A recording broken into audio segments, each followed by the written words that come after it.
네, 주말 본문을 잠시 다루고자 합니다. 12장 방금 읽은 부분의 윗부분이죠. 나사로가 부활을 하지 않았습니까? 그것 때문에 한편으로는 많은 사람들이 예수님을 믿게 되었습니다. 그러나 한편으로는 당국자들이 본격적으로 예수님을 죽이려고 했습니다. 그리고 이제 바로 위에 본문에 있습니다마는 나사로도 죽이려고 했습니다. 자, 이러한 상황 속에서 예수님께서는 마지막 고난주간의 일주일을 이제 예루살렘 성내에서 보내시게 됩니다. 예루살렘 성내에서 만난 수많은 부류의 사람들과 주님은 대화를 하시고 가르치시고 또 이렇게 여러 가지 논쟁에 휘말리게 되십니다. 그러는 중에 주님 자신께서 나무에 달려 죽을 것을 이야기하십니다. 즉 십자가에서 죽으실 것을 예고하신 것입니다. 그런 얘기를 들을 때도 사람들이 논쟁을 합니다. 그리스도가 영원토록 산다고 성경은 이야기하는데 어찌하여 땅에서 들려서 죽을 것이라고 이야기하느냐, 이렇게 논쟁을 걸어옵니다. 그런데 우리가 시편이나 많은 다른 구약 성경을 통해서 예수님께서 죽으실 것에 대해서는 성경에도 기록되어 있는 것을 알 수 있습니다. 그리스도가. 그러니까 사람들이 성경을 안다고 하면서도 이렇게 부분적으로 알고 있는 것을 알 수가 있습니다. 그래서 이제 부분적으로 아는 지식을 가지고 주님과 논쟁을 하는 이런 상황입니다. 그리고 이 주님의 기적을 지금 많이 보았고 주님의 지혜로운 말씀을 들었어도 믿지 않는 사람들이 아주 많았다, 또 이렇게 기록합니다. 자, 이것은 무엇을 말합니까? 사람들의 마음이 그처럼 완악하다는 것을 알 수 있습니다. 기적을 보고도 믿지 않는 사람들이 많았다는 것이니까요. 그런가 하면은 또 당국자들 중에서 많은 관리들이 예수님을 믿었다고 기록합니다. 그러나 이 관리들의 특징은 자기들이 예수님을 믿는다는 것을 감추고 있다고 사도 요한이 기록합니다. 왜 그러냐면 그들이 출교를 당할 것을 두려워하기 때문에 그렇습니다. 중세 후반에 근세 초반에 스피노자라고 하는 철학자가 있지 않습니까? 그런데 내용을 보니까 그분이 유대인이더라고요. 그래서 기독교 신앙을 전한 것도 아니고 그냥 철학 사상을 전한 건데도 유대인 공동체에서 출교를 당합니다. 그런 것처럼 예수님 시대에도 이렇게 예수님을 믿는 것은 출교당할 그런 사유였었습니다. 사도 요한은 43절에서 이야기하기를 그 관리들 중에서 예수님 믿는 것을 밝히는 걸 두려워하는 사람들이요, 그 사람들에 대해서 뭐라고 얘기하냐면요, 그들은 사람의 영광을 하나님의 영광보다 더 사랑하는 자들이었다, 이렇게 이야기합니다.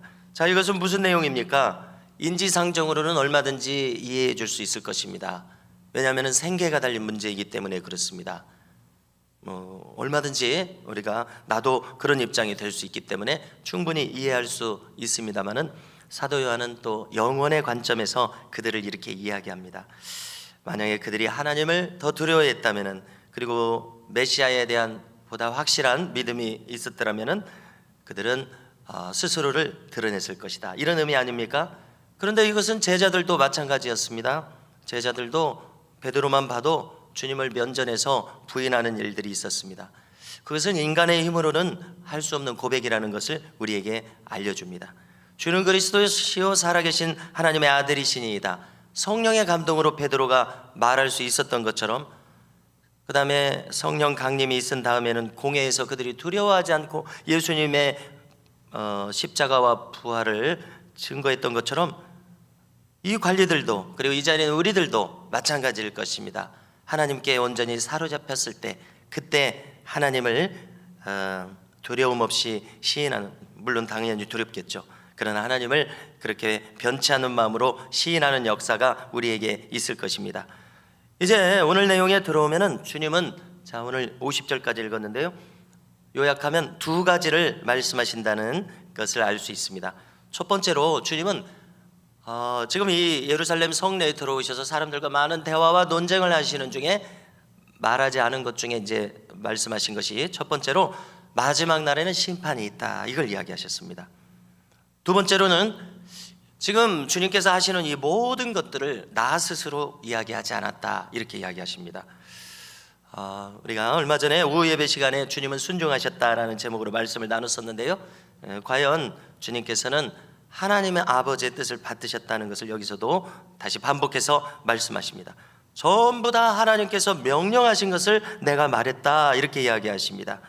특별히 주님은 여러 번 오늘 내용에서도 반복하시는데요, 주님이 하신 모든 말들은 전부 다 자기 뜻대로 이야기하신 것이 아니라 하나님의 말씀을 받아서 이야기하셨다, 이렇게 하십니다. 자, 그래서 여기서 우리는 다시 한번 인간의 몸을 입으신 주님께서, 주님은 성자 하나님 아니십니까? 그런데 인간의 몸을 입으신 주님께서 얼마나 하나님 아버지의 뜻을 먼저 앞세우셨는지를 다시 확인하게 되는 것입니다. 그래서 이것은 우리에게 어떤 교훈을 줍니까? 그냥 주님만의 생애로 이와 같은 삶의 방식이 끝나는 것이 아니라 고스란히 이 땅에서 지금 이 시대에 예수 믿는 삶으로 부름받은 우리들도 어떤 방식으로 생각하고 말해야 하는지를 알려주고 있음을 확인하게 됩니다. 그저 우리가 아무런 생각 없이 나 하고 싶은 대로 생각하고 나 하고 싶은 대로 말해서는 안 된다는 것을 우리에게 깨닫게 해주신다는 이야기입니다.